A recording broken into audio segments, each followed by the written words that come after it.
Okey, dalam video ni kita nak tengok prinsip Archimedes. Okey, prinsip Archimedes, apa yang dicakap? Okey, dalam statement ni dia kata objek yang terendam sebahagian atau sepenuhnya dalam satu bendalih mengalami daya apungan yang sama dengan berat bendalih yang disesarkan. Okey, jadi contoh situasi. Jadi katakanlah korang sedang angkat satu objek. Okey, korang sedang angkat satu objek.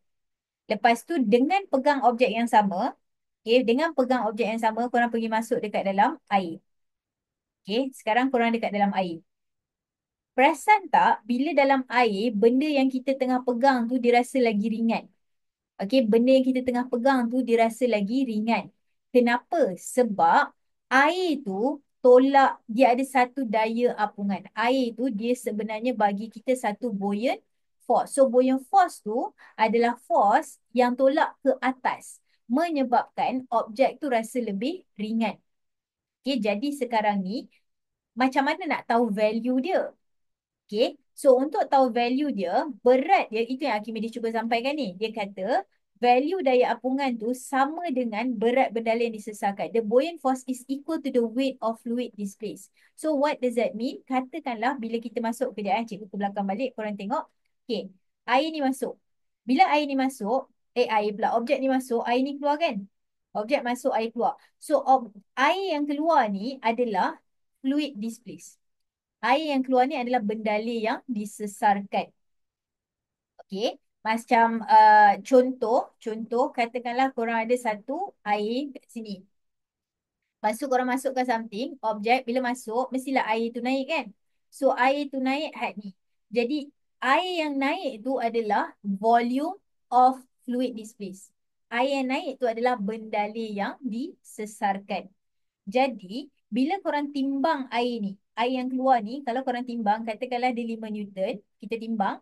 So, kita tahu sebenarnya buoyant force yang acting pun 5 Newton juga. Sebab Archimedes kata, berat bendalih yang disesarkan tu sama nilai dia dengan daya apungan. The buoyant force is equal to the weight of fluid displaced.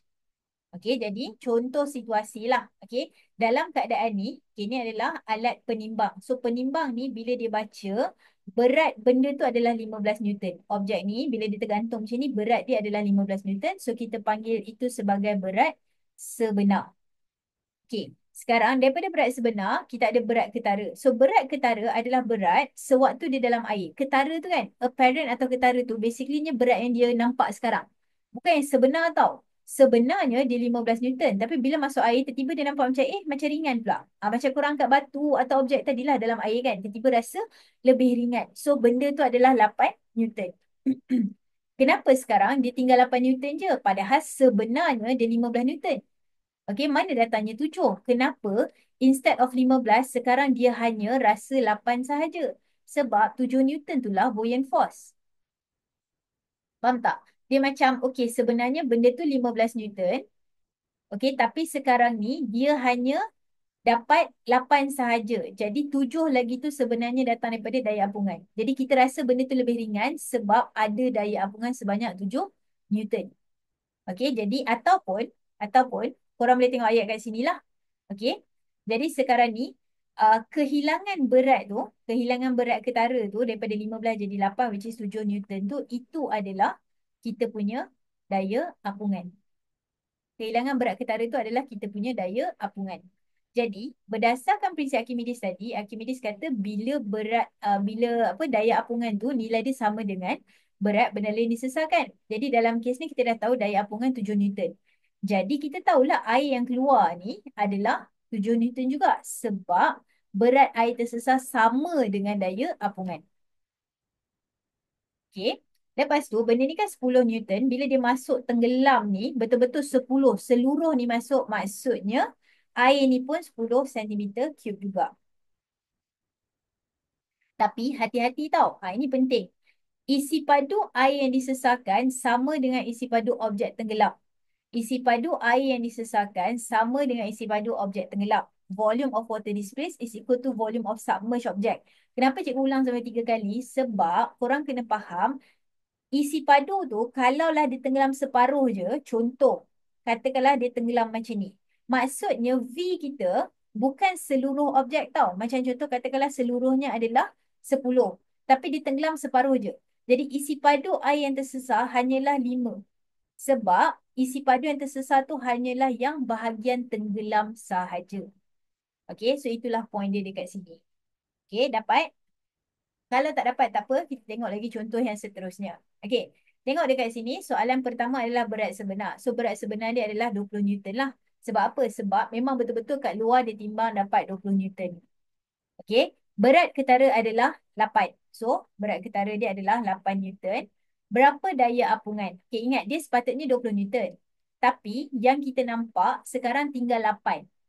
Jadi ada kehilangan sebanyak 12 Newton. Itulah dia punya daya apungan. Okey, jadi bila daya apungan tu dah 12 Newton, kita tahu air ni berat dia 12 Newton juga.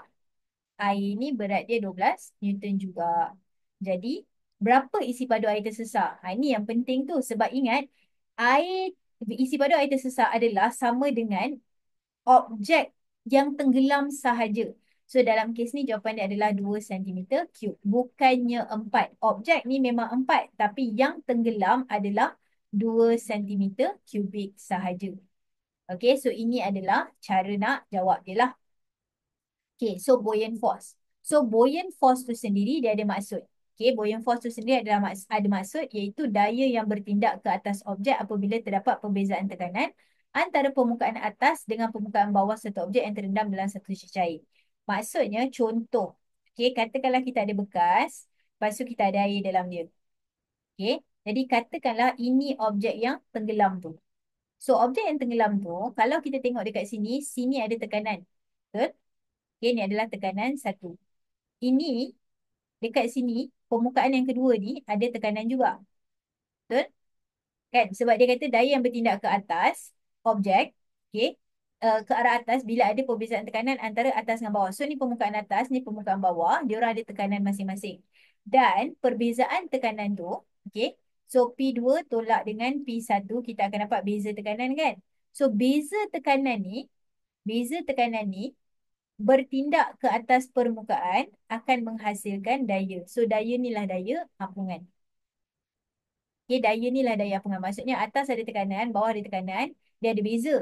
Berdasarkan formula P sama dengan F per A, beza tekanan tu adalah F per A. So, F tu lah kita punya daya apungan.